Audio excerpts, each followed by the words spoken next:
ambao upo katika eneo la Muungano kwa namna mbili. Namna ya kwanza, Dr. John Pombe Magufuli ndiye aliyeuomba msikiti huu uweze kujengwa katika mji wetu wa Chato. Lakini eneo la pili ndiye aliyetia jiwe la msingi baada ya boma lile kuweza kusimama. Lakini eneo la tatu ni mtu aliyesisitiza msikiti ule uweze kumalizika. Bahati nzuri alizungumza na kiongozi wetu mkuu ambaye ni Dr. Abubakar bin Zubair bin Ali, mufti wa Jamhuri ya Muungano wa Tanzania.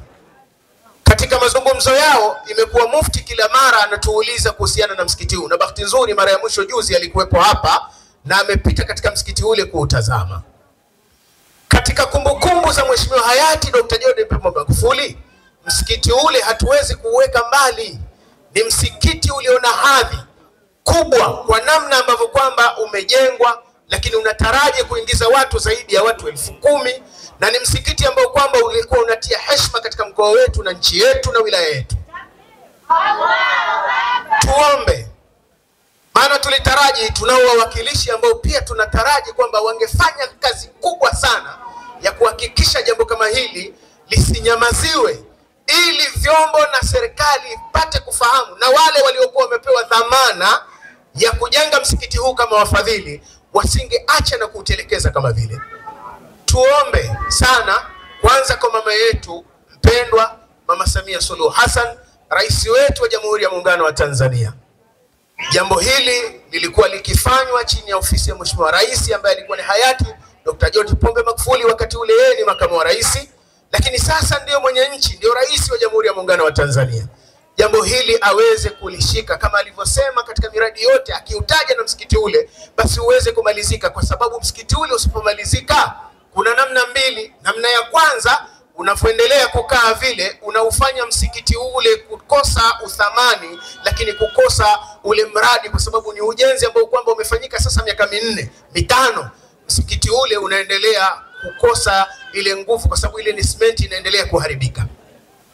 Lakini eneo la pili, pale mahali pamekuwa ni mahali sasa watu wakabaji wanakaa pale ndani, wanakaba watu, wanapopita pale wananyang'anywa simu. Sasa kuendelea kuweka pango la wahalifu pale sio jambo zuri.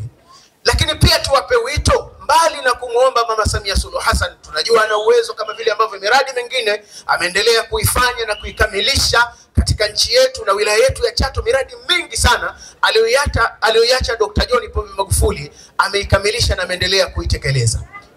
Miongoni mwao ni msikiti huu.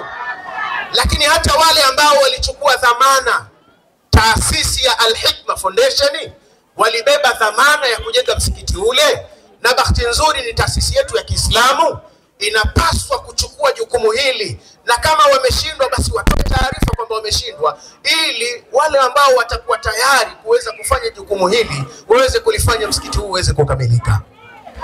Haya mama, nimependa niyaseme kwa sababu tupo katika kipindi cha kuendelea kuyataja yale ambayo hayati Dr. John Pombe Magufuli ameyafanya katika nchi yetu. Sisi kama familia mpaka leo, baada ya mwaka mmoja, Rais Mama Samia Suluhu Hassan aliahidi kwamba ataumalizia, lakini mpaka leo miaka 4, hayati Magufuli amefikisha miaka 4 sasa, hatuoni mwendelezo wowote. Lakini sisi kama familia tunamuomba Mama Samia, mtangulizi wake ndo alianza, basi tunaomba mama atumalizie, tuna imani na yeye.